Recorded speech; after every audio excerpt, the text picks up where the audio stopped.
প্রায় ৪০ কোটি টাকা মূল্যের ৪ কেজি কোকেন সহ চট্টগ্রাম বিমানবন্দরে ধরা পড়েছে বাহামার এক নারী। ব্রাজিল থেকে দুবাই হয়ে চট্টগ্রাম আসার দুদিন পর তার নামে আসা আলাদা লাগেজের ভেতরে ভয়ঙ্কর এসব মাদক পাওয়া যায়।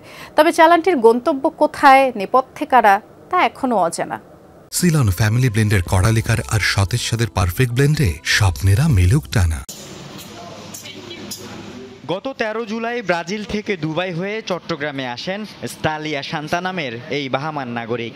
তবে তার সাথে কোনো লাগেজ ছিল না। দুদিন পর সোমবার সকালে তার নামে আসা লাগেজ নিতে চট্টগ্রাম বিমানবন্দরে গেলে ওই লাগেজ তল্লাশি করে পাওয়া যায় ৩ কেজি ৯৮০ গ্রাম কোকেন ভর্তি প্যাকেট। এরপর ওই নারীকে আটক করে মাদকদ্রব্য নিয়ন্ত্রণ অধিদপ্তর, এপিবিএন, বিমানবন্দরের সিকিউরিটি ও গোয়েন্দা টিম।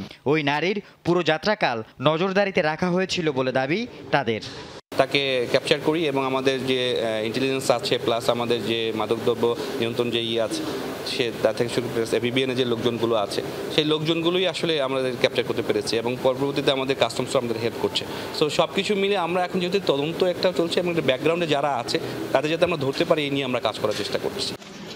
এসব কোকেন আনার কারণ, গন্তব্য কোথায়, নেপথ্যে কারা জড়িত সে ব্যাপারে এখনো নিশ্চিত নয় উদ্ধারকারী সংস্থার কর্মকর্তারা।